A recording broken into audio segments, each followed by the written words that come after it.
الحمد لله نحمده ونستعينه ونستغفره ونعوذ بالله من شرور أنفسنا ومن سيئات أعمالنا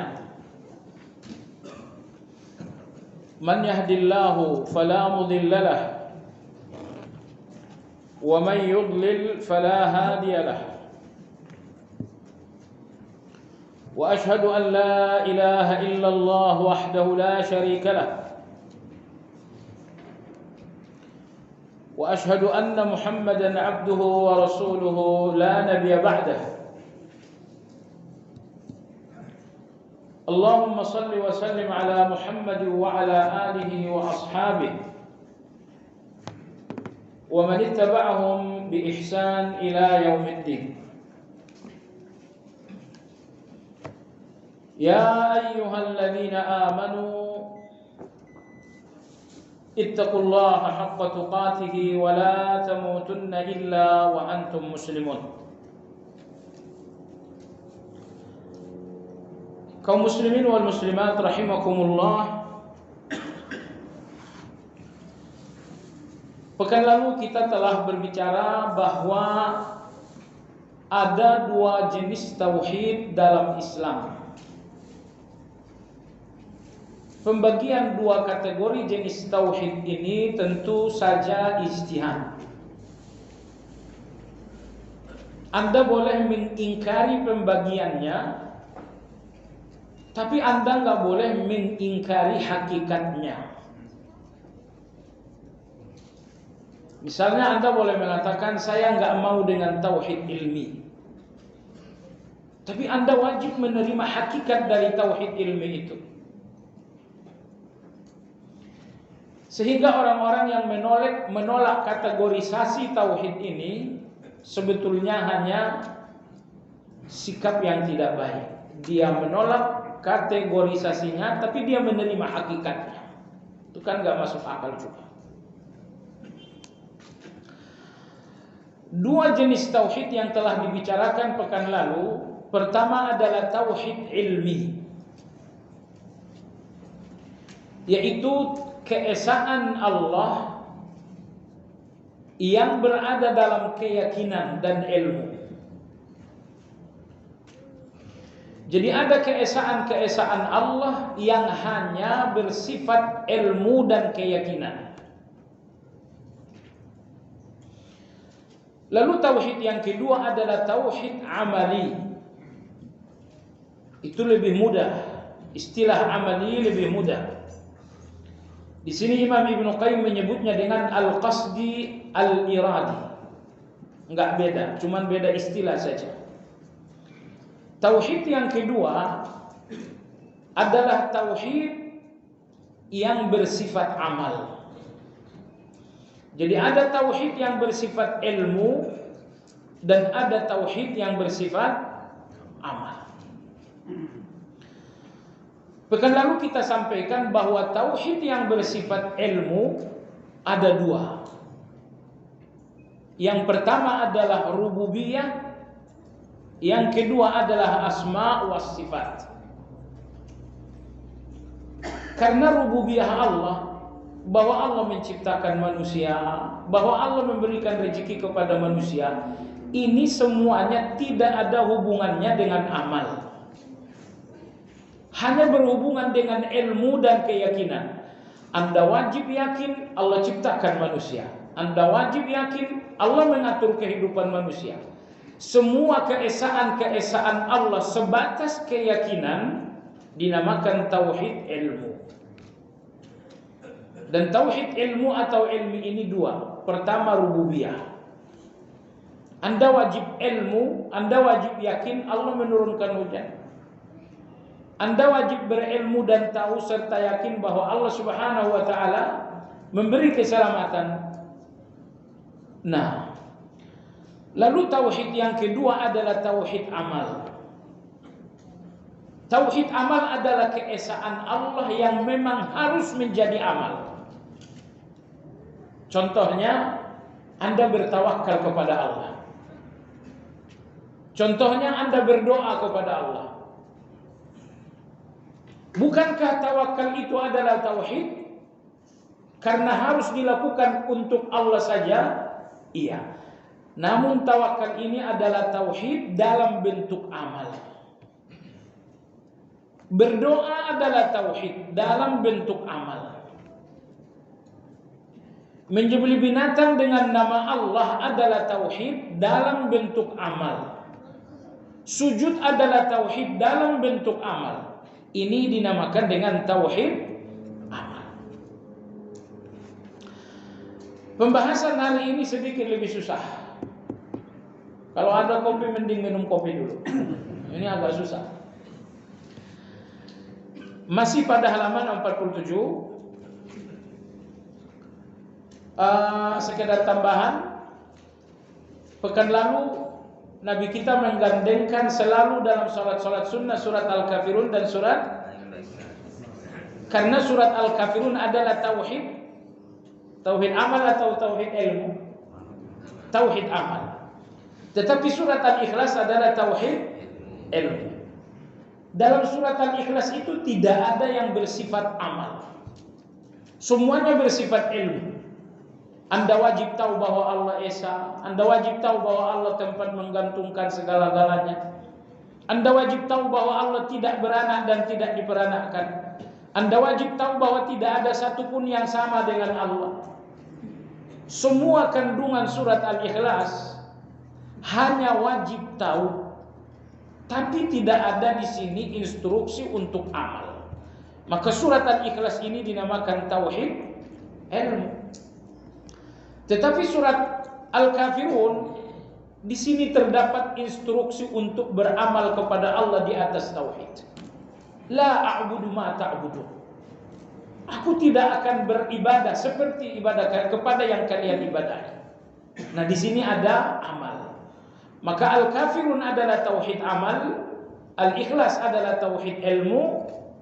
Maka Nabi menggandengkan keduanya dalam beberapa salat sunnah. Karena antara tauhid ilmu dan amal adalah dua tauhid yang tidak bisa dipisah. Baiklah jemaah sekalian yang saya hormati, pembahasan hari ini pada halaman 47 adalah pembagian tauhid ilmu. Kalau kemarin pembagiannya ada uluhiyah rububiyah, ini pembagian bentuk lain.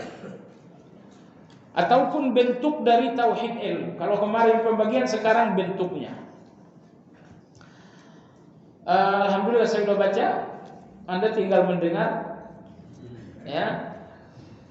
Imam Ibnu Qayyim rahimahullahu taala mengatakan bentuk tauhid ilmu itu ada 3. Ya, bentuknya ada 3. Kalau tingkat macamnya ada dua macam, yaitu uluhiyah dan rububiyah. Tapi bentuk tauhid ilmu itu ada 3.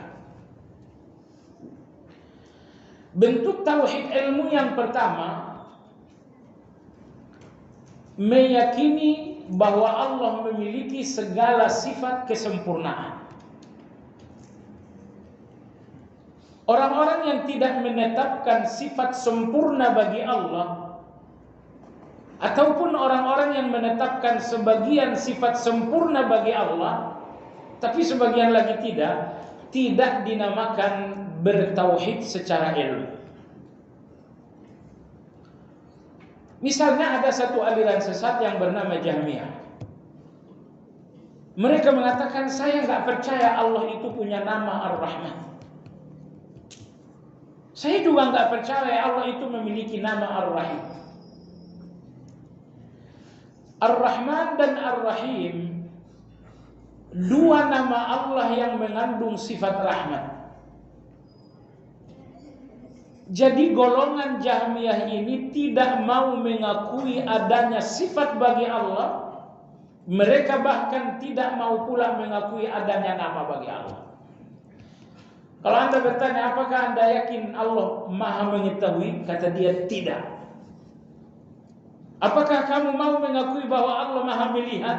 Kata mereka, tidak. Ini namanya golongan Jahmiyah. Orang-orang yang tidak mau mengakui dua hal.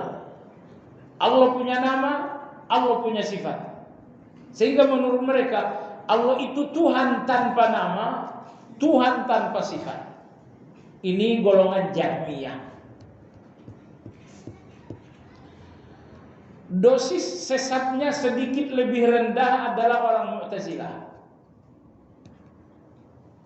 Orang-orang Mu'tazilah mengatakan, kami mengakui Allah punya nama, tapi kami tidak mengakui Allah punya sifat. Nama Allah Ar-Rahman kami ngaku, tapi Allah memiliki sifat kasih sayang kami tidak ngaku. Mereka percaya Ar-Rahman sebagai nama, tapi nggak percaya dengan makna Ar-Rahman itu sebagai sifat. Baik golongan Jahmiyah ataupun golongan Mu'tazilah, dua-duanya dinamakan tidak bertauhid secara tauhid ilmu. Karena tauhid ilmu artinya Anda harus yakin bahwa Allah memiliki segala sifat kesempurnaan. Yang dimaksud dengan sifat kesempurnaan adalah sifat kebaikan dan keluarbiasaan. Sehingga tidak ada kebaikan yang tidak ada pada Allah. Saya yakin Anda orang baik, tapi kebaikan dalam diri Anda paling 5, paling 10, paling 20. Artinya kebaikan, sifat baik dalam diri Anda terbatas, enggak banyak-banyak. Kemudian yang kedua, di samping kebaikan Anda terbatas secara jumlah, terbatas pula secara kualitas. Misalnya, Anda orang yang lembut. Itu sifat kebaikan itu. Tetapi kebaikan Anda ada batasnya. Maka manusia memiliki sifat kebaikan dengan batas tertentu dan kualitas tertentu. Adapun Allah Azza wa Jalla, Allah memiliki segala sifat kebaikan tanpa batas. Allah Maha Lembut, kelembutan Allah tidak ada batas. Allah Maha Penyayang, kasih sayang Allah tidak ada batas. Allah Subhanahu wa Ta'ala Maha Kuat, kekuatan Allah tidak ada batas. Jadi segala sifat-sifat kebaikan ada pada Allah tanpa batas. Ini yang dinamakan sifat kesempurnaan. Yaitu segala sifat kebaikan tanpa batas jumlahnya, tanpa batas pula kualitasnya. Berapa sih jumlah sifat kebaikan Allah? Gak ada batasnya. Dan setiap sifat kebaikan Allah itu pun tidak ada batasnya. Misalnya di antara sifat kebaikan Allah bahwa Allah Subhanahu wa Ta'ala Maha Memberi. Apakah ada batas bagi pemberian Allah? Tidak. Ini yang dinamakan dengan sifat kesempurnaan. Sifat kebaikan tanpa batas jumlahnya dan tanpa batas kualitasnya. Baik. Jadi orang-orang yang tidak mengakui sifat-sifat Allah, mereka telah lepas dari tauhid ilmi. Karena bentuk dari tauhid ilmi ini ada 3. Yang pertama, mengakui segala nama dan sifat Allah. Ini nomor 1. Siapapun yang tidak mengakui nama dan sifat Allah, mereka telah lepas dari tauhid ilmi. Tauhid ilmi. Yang kedua, bentuk tauhid ilmu yang kedua, mengingkari segala aib, kekurangan dan sifat tercela bagi Allah. Ini lawan dari yang pertama. Kalau yang pertama mengakui segala sifat kebaikan bagi Allah, yang kedua ini adalah mengingkari dan menolak segala sifat keburukan dan kekurangan bagi Allah. Kalau misalnya ada seorang yang mengatakan Allah Subhanahu wa Ta'ala enggak mendengar doa saya, Allah enggak mendengar doa kamu, artinya kamu tidak mengingkari sifat kekurangan bagi Allah. Allah tidak mendengar doamu, itu sifat kekurangan. Mestinya sifat kekurangan itu diingkari, ditolak, dijauhkan dari Allah. Tapi ternyata Anda menuduh Allah dengan sifat kekurangan. Anda tidak memiliki tauhid ilmu namanya. Atau misalnya yang kedua, saya dalam keadaan susah, kok Allah tidak menolong saya? Allah tidak menolong kamu, itu keburukan. Tauhid ilmu mengharuskan agar segala keburukan pada Allah dijauhkan, ditolak dan diingkari. Tapi kamu justru membayang-bayangkan Allah itu dengan sifat keburukan. Berarti kamu tidak mengingkari sifat keburukan bagi Allah. Ini berarti kamu tergelincir di dalam tauhid ilmu. Ini nomor 1 dan nomor 2. Jadi tauhid ilmu yang pertama, lihatlah segala kebaikan ada pada Allah. Yang kedua, jangan pernah melihat ada keburukan pada Allah. Sepanjang Anda masih melihat ada noktah keburukan pada Allah, Anda tidak mentauhidkan Allah dengan tauhid ilmu. Lalu kemudian yang ketiga, tauhid ilmu yang ketiga adalah mengingkari syirik bagi Allah. Mengingkari syirik bagi Allah. Tidak ada sekutu bagi Allah. Ya, baik sekutu dalam 3 hal, ya, sekutu dalam uluhiyah ataupun rububiyah ataupun asma wa sifat. Rinciannya begini.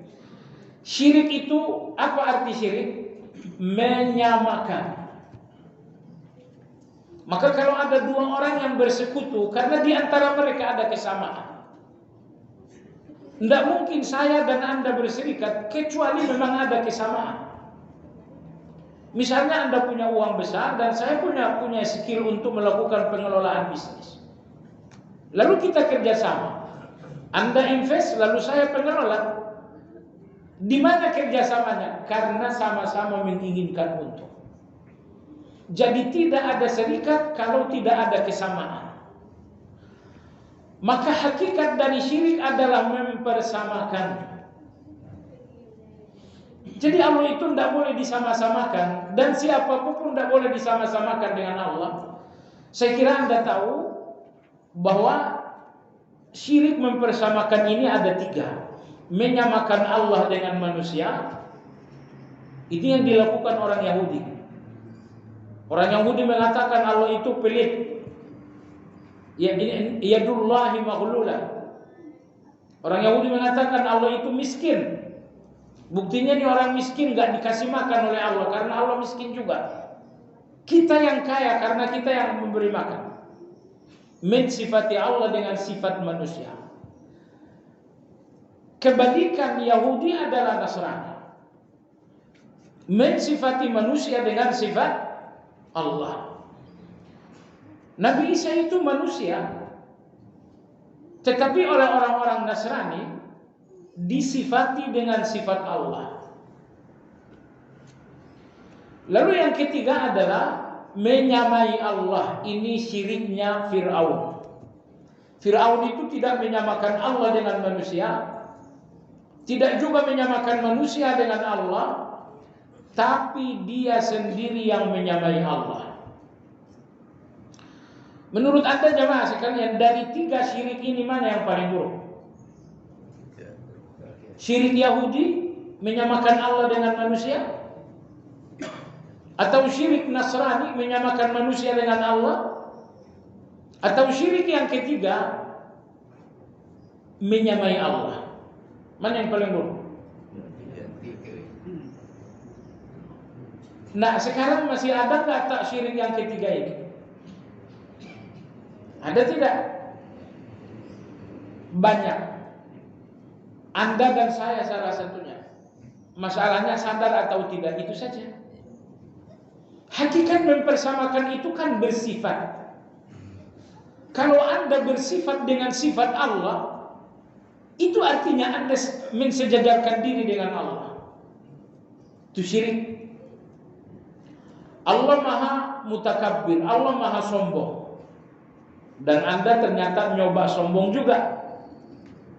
Anda bersifat dengan sifat Allah. Ini titik di mana Anda mencoba menyamai Allah. Itu namanya syirik. Allah Subhanahu wa taala maha kuat dan Anda betul-betul merasa kuat. Artinya Anda bersifat dengan sifat Allah. Di titik ini berarti Anda menyamai Allah. Karena sifat Allah Anda gunakan sendiri. Maka syirik Fir'aun ini ada. Saya dan Anda salah satunya masalahnya Anda sadar atau tidak. Orang-orang yang udah belajar, kejadian syirik Fir'aun ini tidak disadari. Dan untungnya belajar, begitu Anda sadar, akhirnya Anda membersihkan diri. Misalnya Anda lagi bawa kendaraan gitu kan, muncul takabur, ini mobil baru beli dari Amerika atau dari Jerman. Muncul sombong lewat di jalan, astagfirullah. Sombong ini sifat Allah. Kenapa? Itu enaknya belajar. Belajar itu membuat Anda tidak tergelincir. Kalaupun tergelincir, Anda bisa bangkit kembali. Orang-orang yang nggak belajar, mereka nggak tahu lubang-lubang ketergelinciran, sehingga tergelincir terus. Dan ketika mereka tergelincir, mereka pun tidak bangun. Bawa mobil mewah di jalan raya, ini mobil mewah ini kan ketergelinciran, betul nggak? Hati Anda tergelincir nggak dengan mobil mewah? Jangan mobil mewah, jam tangan baru aja hati kita tergelincir. Anda beli jam tangan mungkin harganya 50 juta, ada nggak tuh? Ada kali. Oh, sebentar dalam sholat garuk sana. Itu dalam sholat, apalagi di luar sholat. Dunia dengan segala isinya ketergelinciran. Nah, jadi orang-orang yang gak belajar, mereka tidak mengetahui lubang-lubang ketergelinciran, sehingga tergelincir lagi, dan tergelincir terus. Maka alhamdulillah kita udah belajar. Maka saya katakan sekali lagi, syirik Fir'aun ini ada dalam diri Anda, ada dalam diri saya. Masalahnya karena Anda belajar, Anda segera sadar ketika syirik ini terjadi. Ilmu menyadarkan Anda, dan begitu Anda disadarkan oleh ilmu, Anda kemudian segera bertaubat kepada Allah. Akhirnya Anda selamat. Baiklah jamaah sekalian, jadi hakikat dari syirik adalah menyamakan. Kalau Allah disamakan dengan satu orang, itu namanya menduakan Allah. Kalau Allah disamakan dengan 3 orang, itu namanya mengempatkan Allah. Kalau Allah Anda samakan dengan 10 orang, itu namanya mensebelaskan Allah. Definisi syirik yang selama ini menduakan Allah tidak salah, tapi terlalu sempit. Maka saya katakan hakikat dari syirik itu menyamakan Allah dengan selain Allah. Kalau Allah disamakan dengan 1 orang, namanya menduakan. Kalau Allah disamakan dengan 2 orang, itu namanya mentigakan Allah. Namun hakikat dari syirik adalah menyamakan Allah. Kita dalam kajian, terkhusus kajian Asmaul Husna, sering sekali kita sampaikan bahwa sifat Allah ada 2 macam. Ada sifatul jalal, ada sifatul, ada yang ingat? Sifatul jamal. Sifatul jalal, sifat-sifat kebesaran Allah. Sifatul jamal, sifat-sifat kelembutan Allah.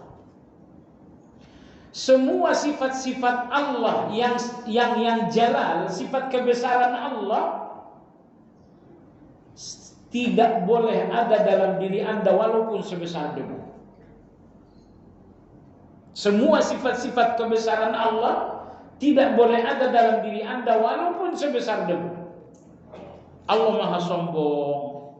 Sombong itu nggak boleh ada dalam diri Anda walau sebesar debu. Allah maha kaya. Maha kaya ini sifat kebesaran. Anda nggak boleh merasa kaya, walaupun rasa kaya itu sebesar debu. Allah Maha Kuat, itu kebesaran. Anda nggak boleh merasa kuat, meskipun rasa kuat itu hanya sebesar debu. Jadi semua sifat kebesaran Allah, tugas Anda adalah cuci tangan sebersih-bersihnya. Jangan sampai sebesar debu pun ada sifat kebesaran Allah pada diri Anda. Satu. Adapun sifatul jalal, sifat kelembutan Allah, ini yang seharusnya menjadi akhlak bagi Anda. Allah Maha Penyayang, itu kelembutan. Anda pun harus jadi seorang yang penyayang. Allah Ar-Razzaq, Maha Memberi. Anda pun harus menjadi seorang yang dermawan. Allah Subhanahu wa taala Al-Halim, tidak mudah marah. Bahkan marah Allah selalu hilang dengan rahmatnya, kalah dengan rahmatnya, kasih sayangnya. Maka Anda pun harus menjadi sosok yang lembut dan tidak pemarah. Jadi semua sifat-sifat kelembutan Allah, itulah yang semestinya menjadi akhlak. Tapi semua sifat-sifat keagungan Allah, itulah yang semestinya tidak ada pada diri Anda.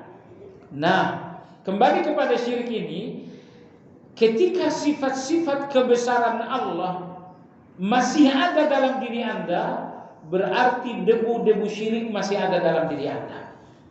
Karena tauhid ilmu mengharuskan Anda harus bersih dari sifat-sifat Allah yang jalan. Anda harus bersih dari sifat-sifat kebesaran Allah. Allah Maha sombong, Anda nggak boleh sombong. Allah Maha kuat, Anda nggak boleh merasa kuat. Allah Maha kaya, Anda nggak boleh merasa kaya. Ya, baik jemaah sekalian yang saya hormati. Jadi inilah 3 bentuk tauhid ilmu. Yang pertama, mengakui segala sifat kebaikan pada Allah. Yang kedua, mengingkari segala sifat keburukan dari Allah. Dan yang ketiga, mengingkari syirik bagi Allah Azza wa Jalla. Jadi apabila Anda melakukan 3 hal ini secara sempurna, Anda telah menegakkan tauhid ilmu. Mengakui seluruh sifat kebaikan dan kesempurnaan, dan yang kedua mengingkari segala sifat keburukan dan kekurangan, yang ketiga mengingkari syirik bagi Allah Subhanahu wa taala. Jemaah sekalian yang saya hormati, tauhid ada 3, syirik ada 3. Uluhiyah, rububiyah, asma wa sifat. Maka syirik juga ada 3. Ada syirik asma wa sifat. Contohnya yang tadi, Anda bersifat dengan sifat Allah, itu syirik asma wa sifat. Nomor 2, syirik uluhiyah. Anda melakukan persembahan dan ibadah kepada selain Allah. Yang ketiga, tahu syirik rububiyah. Dari 3 jenis syirik ini, yang paling berat dan paling susah adalah nomor 3. Syirik rububiyah ini yang paling susah. Anda tahu rububiyah itu Allah berbuat untuk Anda. Kalau uluhiyah, Anda yang berbuat untuk Allah. Allah turunkan hujan, Allah berikan rezeki, Allah berikan sehat, Allah berikan selamat. Ini semuanya syirik, ini semuanya rububiyah. Semua yang datang dari Allah untuk Anda namanya rububiyah. Syirik rububiyah itu apabila yang datang dari Allah ternyata dihubungkan dengan selain Allah. Sehat ini datang dari Allah, tapi disebut-sebut dokter. Selamat kita datang dari Allah, tapi disebut-sebut pilot pesawat. Ya, rezeki kita datang dari Allah, tapi yang disebut-sebut bisnis saya yang memiliki 300 cabang di 30 negara. Jadi yang datang dari Allah Anda tutupi dengan selain Allah. Ini syirik, ini yang paling susah. Kamu udah sembuh, setelah makan Paramek saya udah sembuh. Jadi sembuh Anda dari Paramek, bukan dari Allah. Saya nggak sadar. Ya kalau kamu sadar itu syirik besar namanya. Tapi karena Anda nggak sadar, namanya syirik kecil. Makanya jamaah sekalian perhatikan, ada ucapan-ucapan yang sangat sederhana, tapi itu melepaskan Anda dari syirik. Contoh, kamu udah sembuh, alhamdulillah setelah minum paramen. Hanya dengan mengucapkan alhamdulillah Anda lepas dari syirik. Gitu kan? Gimana bisnis kamu berjalan baik nggak? Dengan bantuan fulan, sang konsultan yang hebat itu, bisnis saya terselamatkan. Syirik itu. Mestinya Anda katakan alhamdulillah, berkat bantuan sang konsultan bisnis saya terselamatkan dan sekarang maju 300%. Jemaah sekalian yang saya hormati, maka zikir itu bukan sesuatu yang sederhana, luar biasa. Masya Allah. Misalnya Anda lihat sesuatu yang luar biasa, ya, ada satu laki-laki, ini luar biasa banget. Kadang-kadang keluarbiasaan ini menutupi kesadaran kita tentang keluarbiasaan Allah. Ini yang terjadi terhadap orang-orang Nasrani. Mereka melihat keluarbiasaan Nabi Isa. Lahir tidak punya orang tua, nggak punya ayah. Mukjizatnya bisa menghidupkan orang mati. Mereka melihat keluarbiasaan Nabi Isa sehingga mereka tidak sadar keluarbiasaan di balik keluarbiasaan itu. Itu keluarbiasaan Allah. Terjadilah syirik tadi. Mestinya begitu Anda melihat satu keluarbiasaan yang potensial membuat Anda tidak sadar dengan keluarbiasaan Allah, yang pertama kali Anda katakan Masya Allah. Anda lihat luar biasa begini, segera ucapkan Masya Allah. Itu ya. Misalnya Anda merasa kuat. Kuat itu sifat bagi Allah, sifat kebesaran atau sifat kelembutan? Kalau sifat kebesaran berarti nggak boleh ada dalam diri Anda. Tapi kadang-kadang Anda merasa kuat. Oh, saya hebat, saya jago, saya punya uang banyak, saya pejabat tinggi. Ketika Anda merasa kuat, ini debu-debu dari syirik rububiyah. Mestinya Anda katakan apa? La haula wa la quwwata illa billah. Maka jemaah sekalian, banyak zikir-zikir yang sangat sederhana tapi itu melepaskan Anda dari syirik. Ya. Baik jemaah sekalian yang saya hormati, jadi ada syirik asma wa sifat seperti orang yang mensifati selain Allah dengan sifat Allah. Kemudian ada syirik uluhiyah yang mereka yang melakukan persembahan-persembahan kepada selain Allah. Menyembelih binatang atas nama Nyi Roro Kidul misalnya. Ada seseorang bapak-bapak, Masya Allah, sangat bangga dengan seorang anaknya karena dia rasa ada menurut dia akhlaknya bagus. Saya bilang, uangnya banyak kan? Paling banyak uangnya ini. Oh, itu yang bikin akhlaknya bagus. Kadang-kadang orang tua ini gak adil. Anak satu, anak dua akhlaknya sama, cuman karena anak pertama uangnya banyak, ini lebih baik akhlaknya. Karena lebih banyak ngasih, ya wajar dia punya uang. Anak dia ini katanya punya teman. Kadang-kadang lagi naik mobil begini, Waalaikumsalam. Loh, kamu jawab salam, teman saya lagi lewat, ngucapin salam. Nah ini kata dia, anak dia kalau pulang ke Jawa paling tidak mau lewat Pantura. Karena di Pantura itu nanti dia nggak bisa henti-hentinya harus jawab salam. Banyak kawan-kawan di Pantura kata yang ngucapin salam. Masya Allah jemaah sekalian. Jadi syirik uluhiyah, persembahan-persembahan kepada selain Allah. Syirik yang ketiga, syirik rububiyah. Ini yang susah untuk dikikis. Ya, makanya harus sadar, betul-betul sadar. Kalau kita tidak sepenuhnya sadar, gampang tergelincir dalam syirik rububiyah ini. Kalau bukan karena Pak polisi saya udah mati. Loh, yang nolong kamu bukan Allah, polisi yang disebut. Nah, mestinya Anda katakan alhamdulillah, karena ada Pak polisi saya selamat. Jadi dengan mengucapkan alhamdulillah, Anda selamat dari syirik rububiyah. Baiklah jemaah sekalian yang saya hormati, kesimpulan, tauhid ilmu tegak di atas 3 hal.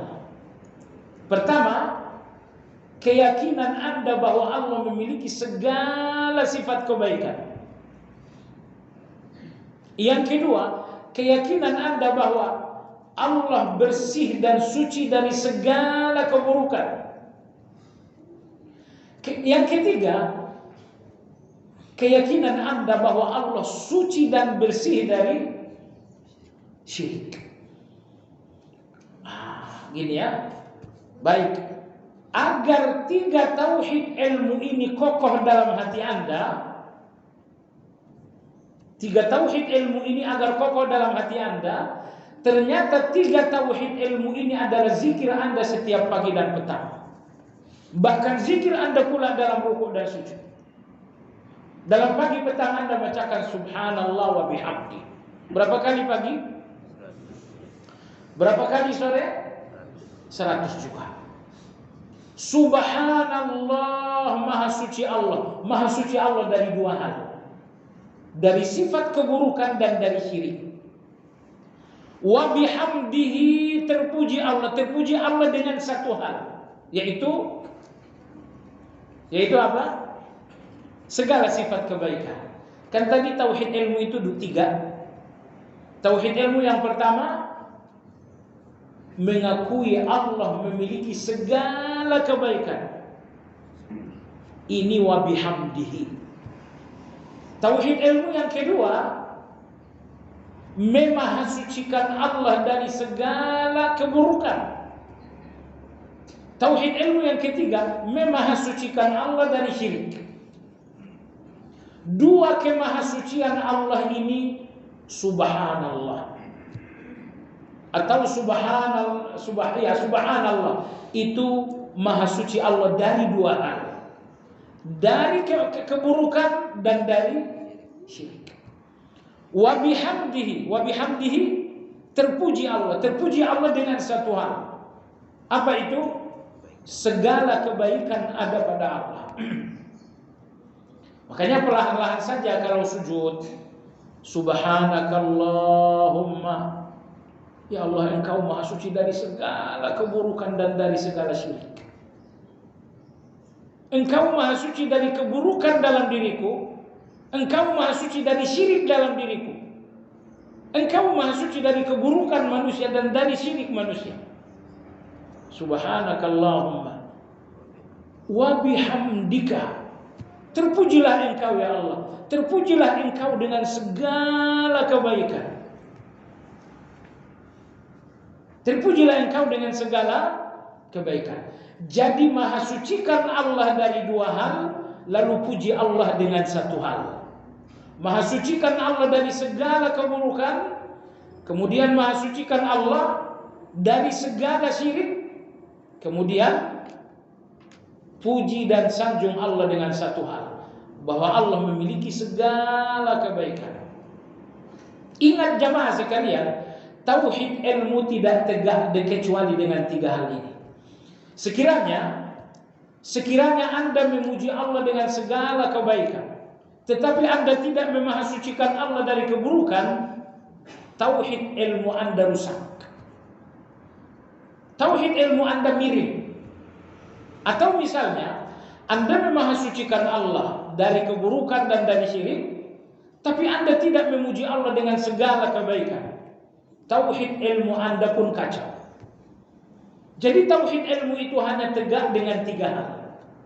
Mahasucikan Allah dari segala keburukan, kemudian mahasucikan Allah dari segala syirik, lalu yang ketiga, puji Allah dengan segala kebaikan. Jadi segala kebaikan pujikan untuk Allah Azza wa Jalla. Pertanyaannya jamaah sekalian, berapa pujiankah yang disanjungkan untuk Allah? 10 kebaikankah yang dipujikan untuk Allah? 100.000? Tidak ada batas. Makanya Anda berkata dalam doa iftitah, walhamdulillahi katsira, Allahu akbar kabira, walhamdulillahi katsira. Artinya segala puji bagi Allah. Katsira, apa arti katsira? Sebanyak-banyaknya. Jadi Allah dipuji bukan dalam 2 hal. Allah tak dipuji dalam 10 hal. Allah dipuji dalam segala-galanya. Ibnu Qayyim rahimahullah, beliau mengatakan, semua yang datang dari Allah terpuji. Yang enggak terpuji yang datang dari saya, yang datang dari Anda, yang datang dari binatang, yang datang dari alam. Semua yang datang dari Allah, Allah terpuji. Kebaikan-kebaikan apa pemberian-pemberian Allah, terpuji Allah. Ketika Allah tidak memberi, terpuji pula Allah. Ketika Allah berikan sehat, terpuji Allah. Saat Allah tetap membiarkan sakit, terpuji pula Allah. Allah berikan kehidupan melalui kelahiran, terpuji Allah. Allah hilangkan kehidupan dengan kematian, terpuji Allah. Allah tutupi dosa-dosa kita sehingga rahasia tidak ada yang tahu, terpuji Allah. Semua yang datang dari Allah terpuji. Ya, tidak ada yang tidak terpuji. Allah ngasih, terpuji Allah. Saat Allah nggak ngasih, terpuji juga. Ya, ketika Allah Subhanahu wa taala berikan sehat, terpuji Allah. Saat Allah tetap membuat Anda sakit, terpuji Allah Subhanahu wa taala. Itu yang dinamakan katsira, memuji Allah sebanyak-banyaknya. Ingat jamaah sekalian, alhamdulillah Anda sehari 1 miliar.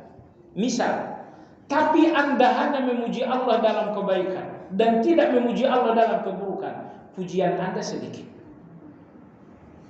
Karena pujian yang banyak, saat Anda memuji Allah dalam segala kebaikan, Anda pun memuji Allah dalam segala keburukan. Dalam sehat Anda memuji Allah, dalam sakit Anda memuji Allah. Ini namanya walhamdulillahi katsira. Kalau Anda memuji Allah dalam sehat, memuji Allah karena uang banyak, memuji Allah karena semua orang menghargai, Anda hanya memuji Allah untuk keadaan-keadaan positif, Anda belum sampai ke level walhamdulillahi katsira. Karena walhamdulillahi katsira itu ketika Anda memuji Allah dalam segala keadaan. Matahari terbit Anda memuji Allah, matahari terbenam Anda memuji Allah, siang datang terang Anda memuji, malam datang gelap Anda memuji. Allah kasih sehat Anda memuji, Allah kasih sakit Anda juga memuji. Subhanallah jemaah sekalian. Jadi intinya tauhid ilmu yang pertama memuji Allah dengan segala kebaikan. Berapa jumlahnya? Tidak ada jumlahnya. Nikmat Allah Anda nggak bisa hitung. Kalau begitu pujian untuk Allah pun tidak boleh terhitung. Sayangnya pujian kita terhitung, pemberian Allah tidak terhitung. Maka Ibnu Qayyim rahimahullah beliau mengatakan, kata beliau, Allah terus menerus memberi kepada manusia. Padahal Allah tidak butuh manusia. Sementara manusia terus menerus berdosa, padahal manusia membutuhkan Allah. Pemberian-pemberian Allah tidak berhenti walau dengan maksiat manusia. Namun maksiat manusia juga tidak berhenti walau dengan pemberian-pemberian Allah. Bayangkan betapa jauhnya berbeda. Allah terus memberi, padahal Allah nggak butuh kita. Allah berikan Anda, padahal Allah nggak butuh Anda. Sementara Anda maksiat kepada Allah, padahal Anda membutuhkan Allah. Nomor 2 kata Imam Ibnu Qayyim, kebaikan-kebaikan Allah enggak berhenti, nikmat Allah enggak berhenti, walaupun maksiat kita juga enggak berhenti. Tapi nyatanya maksiat kita enggak berhenti, walau kebaikan Allah tidak berhenti. Kebaikan Allah enggak menghentikan maksiat kita pun enggak menghentikan kebaikan Allah. Luar biasa tidak? Makanya alhamdulillah, segala puji bagimu ya Allah. Engkau tidak hentikan nikmatmu, padahal aku belum bisa menghentikan maksiat. Segala puji bagimu ya Allah, engkau memberi, padahal engkau tidak membutuhkanku. Sementara aku bermaksiat, sementara aku sangat membutuhkan. Jadi inilah 3 tauhid ilmi. Cuma sekalian yang saya hormati, 3 tauhid ilmi ini Anda temukan di dalam surat Al-Ikhlas. Allah berfirman, "Qul huwallahu ahad." Katakan Allah Esa. Esa artinya maha suci Allah dari syirik. Allahus Samad. Allah telah menggantungkan segala harapan. Allah tempat menggantungkan segala harapan karena dua hal. Karena semua kebaikan ada pada Allah dan semua keburukan tidak ada pada Allah. Makanya Allah As-Samad, tempat menggantungkan segala harapan, tempat menggantungkan segala optimisme. Jadi Anda jangan salah menempatkan optimisme. Kadang-kadang kita berikhtiar, lalu saya bilang, saya optimis karena ikhtiar ini ditangani orang yang ahli. Anda salah. Seahli apapun ikhtiar, Anda wajib melihatnya ikhtiar, jangan melihatnya optimisme. Ikhtiar ini siapapun yang menjalankannya penuh kekurangan. Jangan letakkan optimisme Anda di dalam kekurangan, Anda akan kecewa. Terus letakkan optimisme Anda kepada yang tidak ada kurangnya sama sekali, yaitu Allah Azza wa Jalla. Maka Allahus Samad, Allah tempat menggantungkan segala harapan. Kenapa? Karena dua hal. Karena Allah maha baik dan karena Allah tidak ada buruknya. Segala kebaikan ada pada Allah, segala keburukan tidak ada pada Allah. Makanya Allah itu As-Samad, tempat menggantungkan segala harapan. Apakah manusia ini samad, tempat menggantungkan harapan? Tidak. Kenapa? Karena manusia ini kebaikannya sedikit, keburukannya banyak, kekurangannya juga nggak terhitung. Yang kebaikannya sedikit, keburukannya banyak, kekurangannya juga banyak, ini tidak boleh dijadikan samad, tempat menggantungkan harapan. Maka as-samad, tempat menggantungkan harapan, yang memiliki dua sifat. Pertama, semua kebaikan ada pada Allah. Kemudian kedua, segala keburukan dan kekurangan tidak ada pada Allah. Makanya Allah as-samad. Jadi seolah-olah Anda berkata Allahus Samad, Allah tempat menggantungkan segala harapan, karena semua kebaikan di tangan Allah dan semua keburukan tidak ada pada Allah. Makanya Allah as-samad. Maka dalam hadis Nabi sallallahu alaihi wasallam bersabda, "Al-khairu kulluhu biyadaik, wasyarru kulluhu wasyarru laysa ilaik." Ya Allah, semua kebaikan itu ada di tangan, dan segala keburukan dan kekurangan ini tidak ada padamu. Inilah kacamata seorang hamba tentang Allah. Bagaimana Anda memandang Allah? Saya melihat semua kebaikan ada padanya, dan saya melihat tidak satu noktah keburukan pun ada padanya. Inilah pandangan seorang hamba tentang Allah. Melihat segala kebaikan di tangan Allah dan tidak melihat satu pun keburukan ada pada Allah. Kalau Anda belum memandang Allah dengan seperti ini, tauhid ilmi Anda masih rusak. Baik.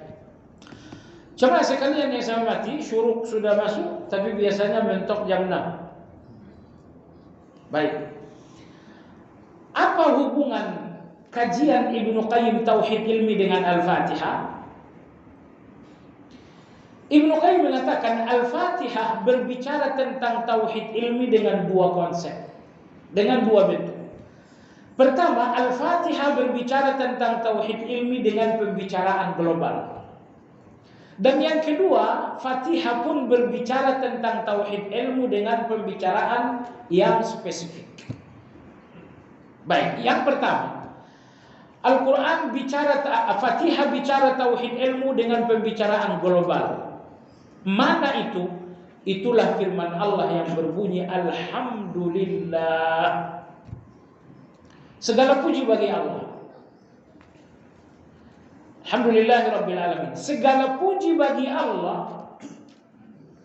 Puji bagi Allah puji bagi Allah karena 3 hal. Puji bagi Allah karena segala kebaikan ada padanya. Puji bagi Allah karena segala keburukan tidak ada padanya. Puji bagi Allah karena syirik tidak ada padanya. Maka Allah terpuji karena ketiga-tiganya tidak ada, karena ketiga-tiganya. Maka alhamdulillah ini mengandung tauhid ilmu secara global. Baik. Selanjutnya kata Imam Ibnu Qayyim rahimahullahu taala, Al-Fatihah juga berbicara tentang tauhid ilmu dalam bentuk pembicaraan yang spesifik. Dalam bentuk pembicaraan yang spesifik. Seperti apa? Kata Imam Ibnu Qayyim, melalui 4 hal. Allah dalam surat Al-Fatihah membicarakan tauhid ilmu melalui 4 hal. Pertama, melalui sifat uluhiyah. Alhamdulillah, segala puji bagi Allah. Allah itu artinya uluhiyah, yang maha diibadahi. Yang kedua, Al-Fatihah berbicara tentang Allah secara rububiyah, Rabbil Alamin. Yang ketiga, Al-Fatihah berbicara tentang Allah secara rahmaniyah, Ar-Rahmanir Rahim. Ini rahmaniyah. Yang ketiga, Fatihah berbicara tentang Allah secara mulkiyah, Malik Yaumiddin. Maka Fatihah mengandung 4 sifat bagi Allah. Sifat uluhiyah, itulah kalimat Allah, Alhamdulillah. Sifat rububiyah, itulah kalimat Rabbul Alamin. Sifat rahmaniyah, itulah Ar-Rahmanir Rahim. Sifat mulkiyah dan kekuasaan, itulah Malik Yaumiddin.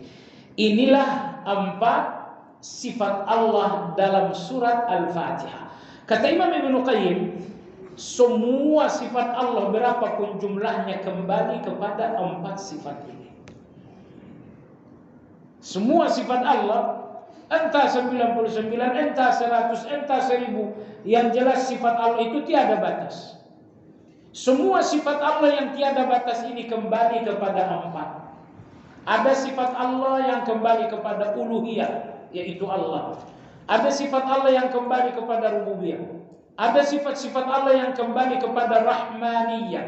Ada sifat-sifat Allah yang kembali kepada mulkiyah. Maka Allah menyebutkan 4 Asmaul Husna ini karena semua sifat Allah kembali kepada keempatnya. Insya Allah di belakang akan kita lihat nanti. Jadi dengan demikian, tauhid ilmu secara rinci ketika Anda telah mengimani keempat sifat dan nama ini, mengimani Allah, dan Allah ini maknanya uluhiyah. Rabbil Alamin, Rabbun maknanya adalah rububiyah. Ar-Rahmanir Rahim maknanya adalah rahmaniyah. Malik Yaumiddin, Malik Yaumiddin maknanya adalah mulkiyah. Begitu Anda mengimani 4 hal ini, Anda telah menegakkan tauhid ilmi secara sempurna. Jamaah sekalian, nanti akan ada pembicaraan apa saja yang terkandung di sini, cuma pada halaman 48 dan 49. Nah, ini dengarin juga, saya udah baca. Kata Imam Ibnu Qayyim, betapa pentingnya memahami sifat dan nama Allah. Alhamdulillah kita sudah selesai. Kajian Asmaul Husna kita mungkin 1-2 tahun kemarin baru selesai. Kata Imam Ibnu Qayyim, apa urgensinya memahami Asmaul Husna? Jawabannya untuk menegakkan tauhid ilmi. Bahkan untuk menegakkan tauhid amali. Lalu di sini pada halaman 48, Imam Ibnu Qayyim ingin mengatakan, semua berhala-berhala yang diakui Tuhan oleh orang-orang kafir, Allah membatalkan ketuhanan berhala itu dengan Asmaul Husna. Sekali lagi, segala Tuhan selain Allah dibatalkan dan diingkari oleh Allah dengan Asmaul Husna, dengan sifat-sifat Allah. Contoh, di sini Anda lihat surat Maryam ayat ke-42. Allah bercerita tentang Nabi Ibrahim. Nabi Ibrahim alaihi salam hidup di tengah masyarakat Babilonia yang menyembah bintang-bintang dengan perantaraan berhala-berhala. Bintang terlalu jauh di langit, dibuatlah berhala sebagai perantara. Nabi Ibrahim berkata kepada ayahnya, "Ya abati, lima ta'budu ma la yasma'u wa la yubsiru wa la yughni 'anka syai'a." Surat Maryam 4:42. Kata Nabi Ibrahim, "Wahai ayahku." Ayah Nabi Ibrahim siapa? Azar. Nabi Ibrahim berkata kepada Azar, si tukang berhala, "Wahai ayahku, kenapa engkau beribadah kepada yang tidak mendengar, tidak melihat, dan tidak mampu memberi apa-apa?" Kenapa engkau beribadah kepada yang tidak mendengar, tidak melihat, dan tidak bisa memberi apa-apa? Kata Imam Ibnu Qayyim, coba perhatikan bagaimana Nabi Ibrahim membatalkan berhala menggunakan Asmaul Husna. Allah Maha mendengar, berhala tak mendengar. Allah Maha melihat, berhala tak melihat. Allah memberi segalanya, berhala enggak memberi apa-apa. Maka kata Imam Ibnu Qayyim, Asmaul Husna yang 3 ini disebutkan Ibrahim alaihi salam untuk membatalkan berhala. Ini artinya apa? Artinya yang tidak memiliki sifat Allah tidak layak diakui sebagai Tuhan. Allah itu Tuhan yang hak, Tuhan yang benar, karena Allah memiliki sifat. Allah Maha mendengar, Allah Maha melihat, Allah Maha memberi segala-galanya. Allah memiliki sifat ini dan tidak ada pada siapapun. Maka Allah adalah satu-satunya Tuhan yang hak, disebabkan karena hanya pada Allah terdapat sifat-sifat yang sempurna. Lalu kemudian pada halaman 49 paling atas, Nabi Musa alaihi salam, ya, Nabi Musa alaihi salam membantah dan membatalkan penuhanan orang-orang Bani Israel.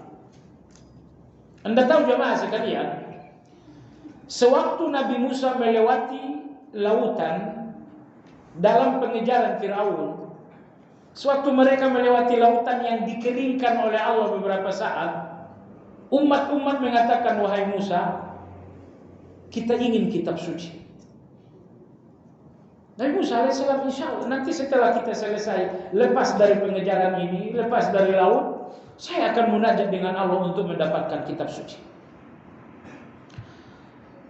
Lalu mereka pun sampai ke seberang, Firaun tenggelam. Kemudian Nabi Musa alaihissalam meninggalkan kaumnya untuk bermunajat 40 hari dalam rangka mendapatkan kitab Taurat. Wa wa'adana Musa 30 lailatan fa'atmamnaha bi'ashrin fatamma miqatu rabbih 40 lailah. Selama 40 hari dia pergi. Dia berpesan kepada abangnya Nabi Ayub. Wa qala Musa li akhihi Harun, "Wahai abangku Harun, ukhlufni fi qaumi."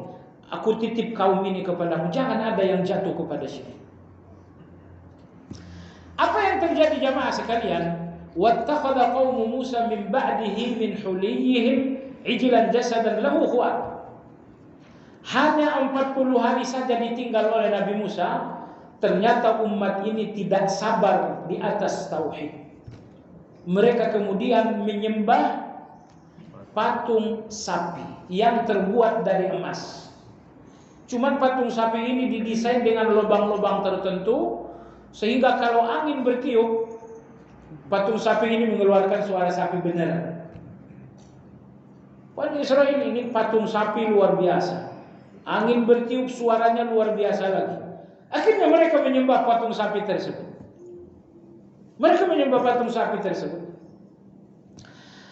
Jemaah sekalian yang saya hormati, apa yang menjadi argumentasi Nabi Musa untuk membantah ketuhanan sapi?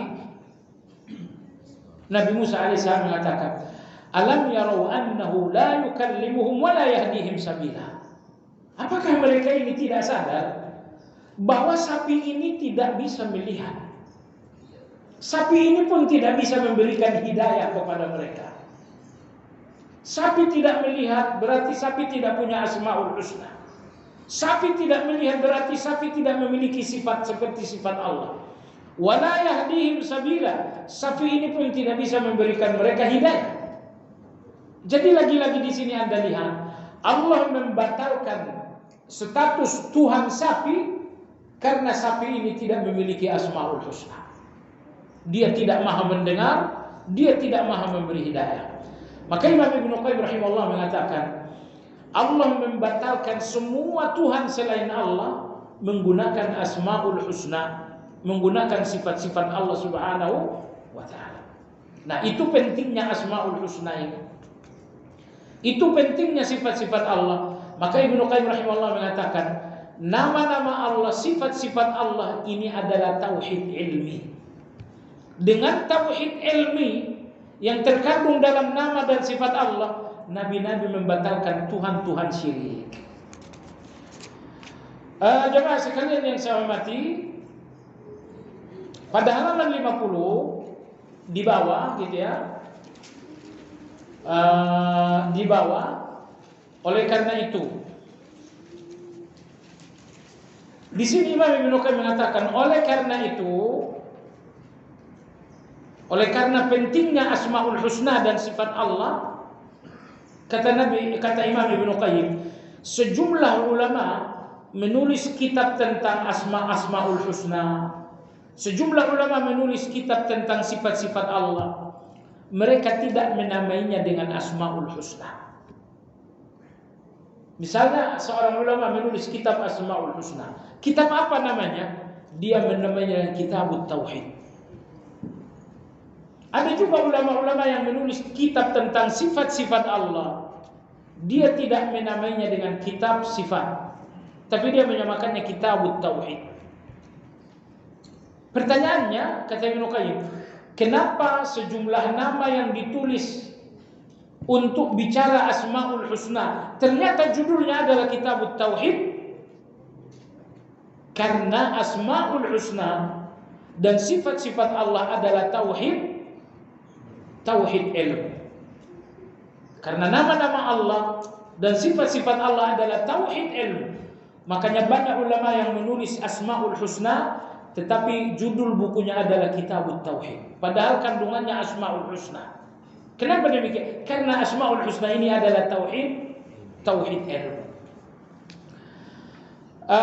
Jemaah sekalian yang saya hormati, dan di antara kasih sayang Allah, ya, Allah Maha terpuji, dan Allah tidak memerintahkan Anda memuji Allah dengan cara Anda. Kita akan bingung bagaimana memuji Allah, dengan kata seperti apa memuji Allah. Namun dengan kasih sayangnya, ketika Allah terpuji, Allah pun mengajari kita pujian untuk Allah. Oleh sebab itu, sekiranya ada seseorang selama 5 hari 5 malam menulis puisi untuk memuji Allah, kemudian Anda memuji Allah dengan satu kalimat yang sederhana, Alhamdulillah, mana yang lebih baik? Pujian melalui puisi yang ditulis 5 hari 5 malam, atau pujian sederhana Alhamdulillah? Mana yang terbaik? Kenapa? Allah terpuji dan Allah sendiri yang mengajarkan kalimat pujian. Cuman dengar baik-baik, orang yang tidak faham Asmaul Husna mungkin memuji Allah hanya dalam 2 hal. Dapat uang, dia memuji Allah Ar-Razzaq. Sehat, dia memuji Allah Asy-Syafi, yang Maha menyembuhkan. Padahal setiap Asmaul Husna adalah pujian bagi Allah.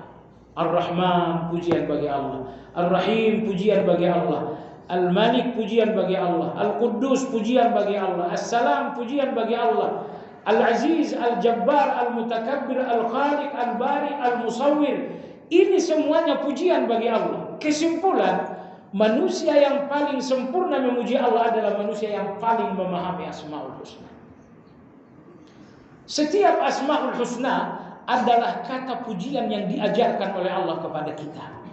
Jadi Anda nggak perlu lagi mencari kata-kata pujian. Karena Allah Maha Penyayang, maka Allah ajarkan Anda kata-kata pujian. Setiap nama-nama Allah adalah pujian bagi Allah Subhanahu wa taala. Baik jemaah sekalian yang saya hormati, yang terakhir halaman 51. Halaman 51, di sini Imam Ibnu Qayyim mengatakan hal yang terpuji tidaklah dipuji dengan ketiadaan dan kepastian. Ini maksudnya apa? Maksudnya begini. Bisakah Anda memuji dengan kata tidak? Contoh, Anda memuji seseorang yang bernama Pak Ali. Anda ingin memuji seseorang dengan Pak Ali, tapi Anda memujinya dengan kata tidak. Anda katakan Pak Ali ini tidak pelit, Pak Ali ini tidak bodoh, Pak Ali ini tidak kejam. Apakah Anda telah memuji Pak Ali? Tidak. Anda hanya mengatakan dia nggak bodoh. Anda nggak memuji dia pintar. Anda mengatakan dia tidak kejam. Anda nggak memuji dia dengan lembut. Maka di sini Ibnu Qayyim rahimahullah mengatakan Allah dipuji dengan kata-kata afirmatif. Dan Allah tidak dipuji dengan kata-kata negatif. Maka Anda mengatakan Allah Maha mengetahui, itu pujian.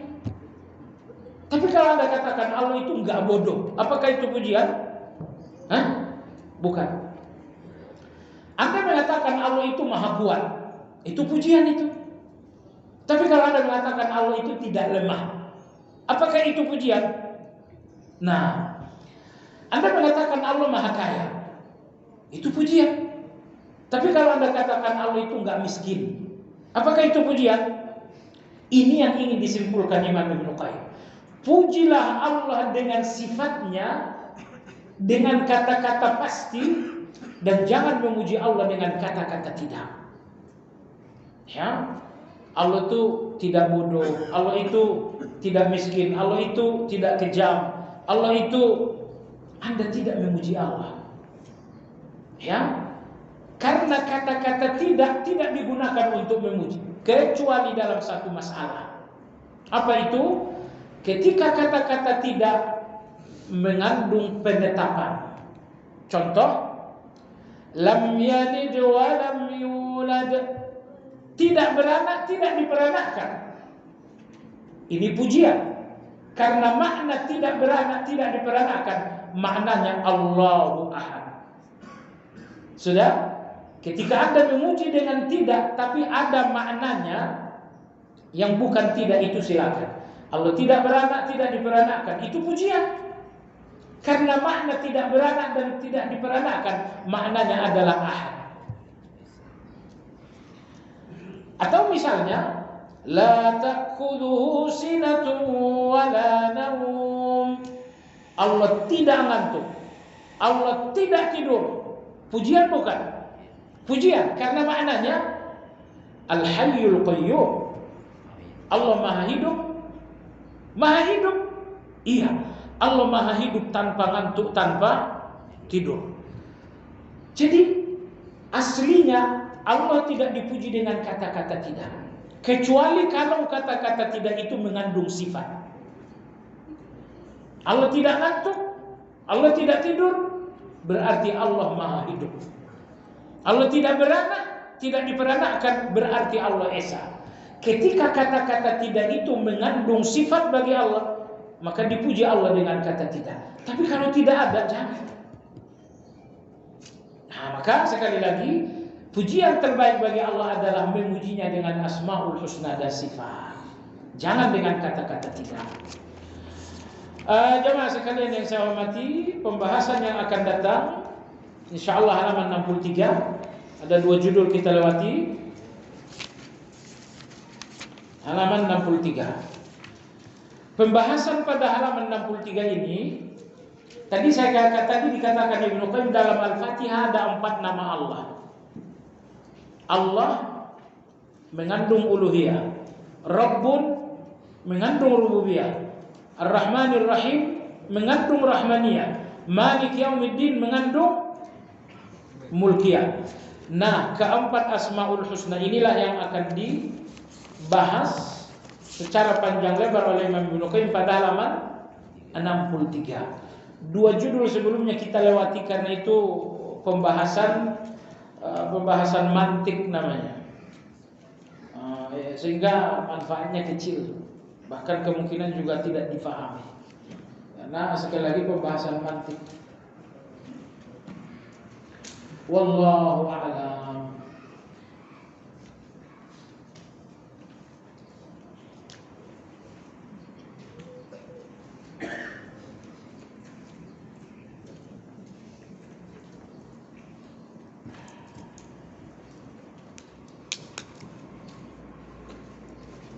Tafadhal bagus. Tafadhal.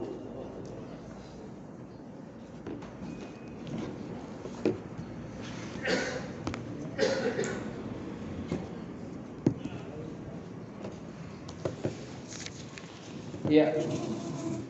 La haula wala quwwata illa billah. Seorang muslim yang mengikuti semua macam kajian, baik yang sunnah maupun yang tidak ada tuntunannya dengan pertimbangan kajian yang tidak ada tuntunan, juga masih ada kebaikan juga di dalamnya, dan juga untuk keperluan sosialisasi agar tidak terkesan eksklusif dengan berkonsekuensi dia bisa kena syubhat yang mungkin muncul di dalamnya. Apakah itu dibenarkan dalam strategi menuntut ilmu syar'i? Dalam proses Anda sedang menuntut, berarti Anda dalam proses mencari kebenaran. Artinya Anda belum kenal kebenaran itu, sedang nyari. Sehingga ada dua golongan. Golongan pertama, golongan yang udah mengenal kebenaran, silakan duduk di majelis syubhat. Dan ini adalah ulama-ulama. Nomor dua adalah penuntut ilmu.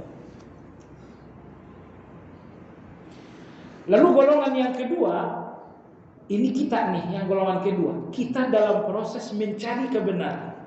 Artinya saya belum kenal kebenaran itu, saya belum dapatkan kebenaran itu, saya sedang nyari. Kalau Anda dalam proses sedang mencari kebenaran, jangan duduk di majelis syubhat. Karena nanti syubhat itu disampaikan dengan bahasa yang indah, akhirnya Anda terkena. Mengingat Anda belum mengenal kebenaran. Maka yang ketiga ini, yang kedua ini dinamakan orang awam. Sehingga di dalam ilmu ada tiga orang. Ulama, mereka berilmu dan bisa berijtihad. Penuntut ilmu, mereka berilmu tapi belum bisa berijtihad. Yang ketiga adalah orang awam. Jadi orang berilmu ini, ulama itu, mereka berilmu, mereka menciptakan kaedah juga, sehingga mereka bisa berijtihad. Kalau penuntut ilmu itu mahasiswa S1, S2, S3, itu penuntut ilmu namanya. Penuntut ilmu ini mereka faham kaedah, tapi mereka belum bisa berijtihad. Mereka faham dalil, mereka faham kaedah, cuman belum bisa berijtihad. Ini penuntut ilmu. Jadi orang di level kita ini bukan penuntut ilmu, tapi kita adalah mustami', pendengar ilmu. Cuman pahala Anda sama dengan pahala orang menuntut ilmu. Karena menuntut ilmu itu punya level-level sendiri. Jadi penuntut ilmu itu satu level, ya enggak. Sekarang Anda belajar di sini. Oke, lalu Ustadz Firanda, Ustadz Semjan Putra, Ustadz Nur Ihsan, mereka-mereka yang doktor ini belajar juga terhadap Syekh Abdul Muhsin misalnya. Anda belajar, mereka belajar. Sama-sama penuntut ilmu bukan? Tapi tentu berbeda. Kita belajar untuk kita dan kita belum bisa belajar untuk orang lain. Ingat itu. Mereka belajar untuk mereka dan sudah bisa belajar untuk orang lain. Makanya dengar, karena Anda dan saya ini sama-sama awam, kita belajar untuk kita. Jangan lagi setelah selesai dari sini Anda berfatwa. Ketemu kawan, coba dengar, saya mau berfatwa. Ketemu kawan, ternyata yang kamu lakukan salah, yang benar begini. Orang-orang awam itu sejatinya hanya belajar untuk dirinya, dan dia belum bisa belajar untuk orang lain. Ya, kecuali kalau Anda lihat kemungkaran, nahi mungkar. Tapi bahwa Anda sudah sampai ke level ngajar, belum. Ya belum. Level Anda dan saya nggak jauh beda. Anda kelas 2, saya kelas 1. Kalau begitu kita belajar untuk diri kita. Nomor 2, kita belajar belum ngajar. Tapi kalau penuntut ilmu yang pertama tadi, sekelas Ustaz Firanda, bla bla bla bla, mereka belajar kepada ulama yang sudah sampai ke level ijtihad. Mereka belajar untuk mengajar. Mereka udah paham dalil, mereka udah paham kaidah. Maka mereka belajar untuk mengajar. Kalau Anda belajar untuk diri sendiri. Jadi kesimpulan, duduk di majelis syubhat ada 2 golongan. Kalau Anda tipe orang yang talibul ilmi, kriterianya Anda paham dalil dan paham kaidah, silakan duduk di majelis syubhat itu. Supaya apa? Supaya Anda bisa mengkantar.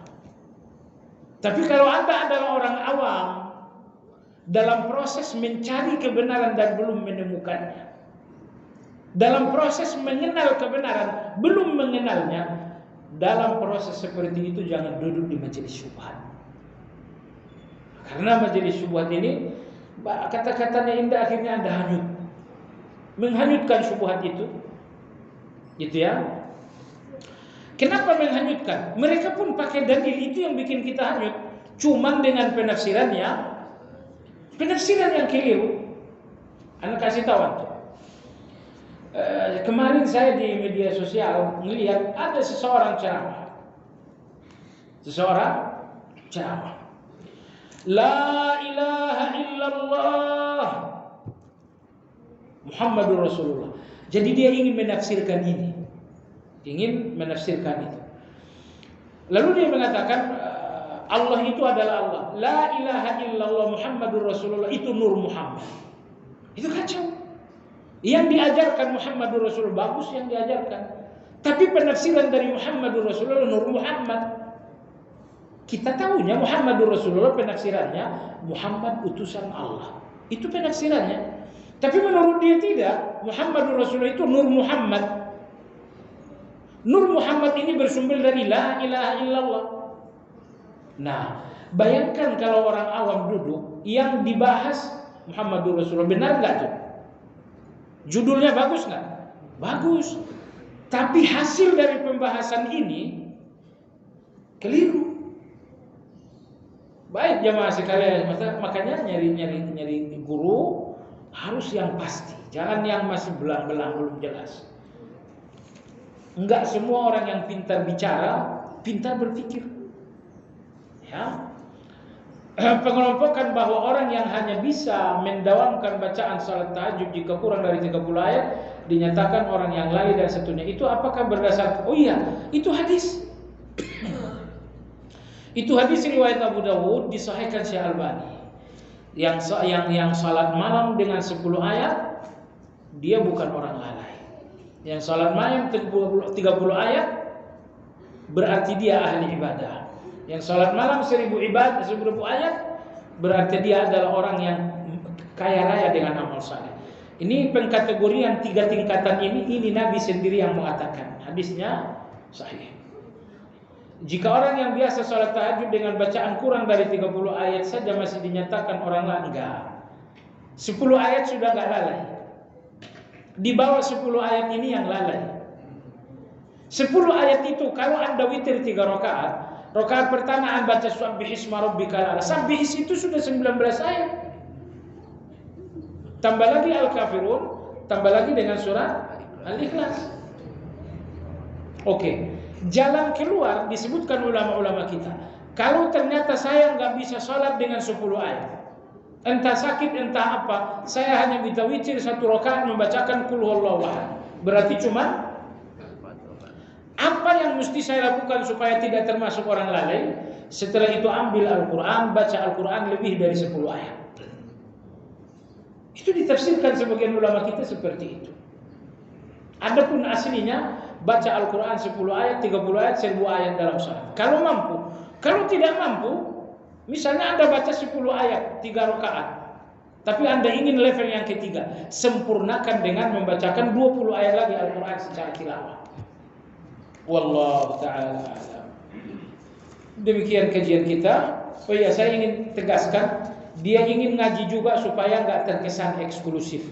Eksklusif itu nggak begitu, akhlak yang membuat Anda eksklusif atau tidak. Anda nggak ngaji dengan saya, tapi Anda tetap berakhlak, Anda tidak dinamakan eksklusif. Eksklusif itu jamaah sekalian, Anda nggak mau ngaji dengan saya, di luar Anda mengatakan itu kajian syubhat, itu kajian nggak jelas, itu kajian caci maki Anda ini yang membuat Anda. Kalau soal Anda nggak datang, ini soal selera. Oh, Ustaz Syarif itu kalau ngaji itu masakan keasinan. Kalau yang ngaji Ustaz Fulan itu manis, kalau Ustaz Fulan pedas. Selera ngaji kita beda, ada yang suka manis, ada yang suka pedas, ada yang suka keasinan. Syukur ada yang keasinan, ada yang datang menikmati hidangan saya. Silakan tidak datang kalau memang nggak cocok, tapi jangan ada caci mata. Intinya tetap berakhlak. Akhlak Anda itu yang membuat Anda nggak eksklusif. Wallahu ta'ala a'lam. Subhanakallahumma wa bihamdika asyhadu an la ilaha illa anta astaghfiruka wa atubu ilaik. Alhamdulillah rabbil alamin. Oh iya, belum dimatiin.